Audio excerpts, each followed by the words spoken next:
Kinumpirma na abogado ni Rufa May Quinto na may warrant of arrest laban sa aktres dahil sa kaso kaugnay sa Dermacare. Saksi si Rafi Tima. 14 na counts ng paglabag sa Section 8 ng Securities Regulation Code o pagbebenta at pag-aalok ng security sa Pilipinas nang walang pahintulot mula sa SEC ang kinakaharap na kaso ng aktres na si Rufa May Quinto. Ito ang kinumpirma ng kanyang abogado. Paglilinaw ni Attorney Mary Lou Reyes, hindi ang mas mabigat at non-bailable na syndicated staffa tulad ng mga unang naglabasang balita. May standing na warrant of arrest sa client ko po. And yes po, she will face those charges po, including this na, mag-voluntary surrender siya. And magpo-post po kami ng bail for that. Katulad ni Nery Naig Miranda na inaresto dahil sa mga kaso kaugnay sa Dermacare. Biktima rin daw si Rufa May ayon sa kanyang abogado.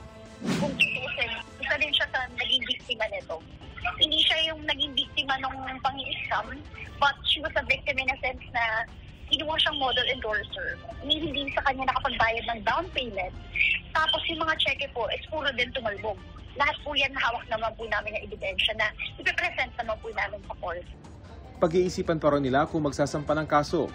Prioridad daw nila na makapagpiyansa ang kliyente na hindi raw nakadepensa sa fiscal level kaya nagulat sila na arrest warrant na agad ang kinakaharap. Samantala ayon sa BGMP, nasa ospital pa rin pero maayos naman ang kondisyon ni Nery na dinala sa ospital nitong nakaraang Biyernes. Alinsunod umano ito sa utos ng korte bilang tugon sa medical evaluation request ng kampo ni Nery. Sa Miyerkules, nakatakdang ibalik si Nery sa kanyang selda, kaya posible raw na hindi pisikal na makadalo sa korte si Nery sa nakatakda umanong hearing bukas sa Pasay RTC. Makipag-ugnayan po kami if possible na teleconferencing na lang ito and physical presence na lang ng lawyer niya. Ayon sa abogado ni Nery, nakakalungkot na hindi sila naabisuhan sa mga paratang laban sa kanya ng mas maaga at nabigyan sana sila ng pagkakataong maipaliwanag ang kanilang panig. Ang mga kahalintulad umanong kaso laban kay Nery sa ibang lugar ay nabasura kaya't kumpiyansa silang mapapatunayang wala talagang sala si Nery. Para sa GMA Integrated News, Rafi Tima ang inyong saksi.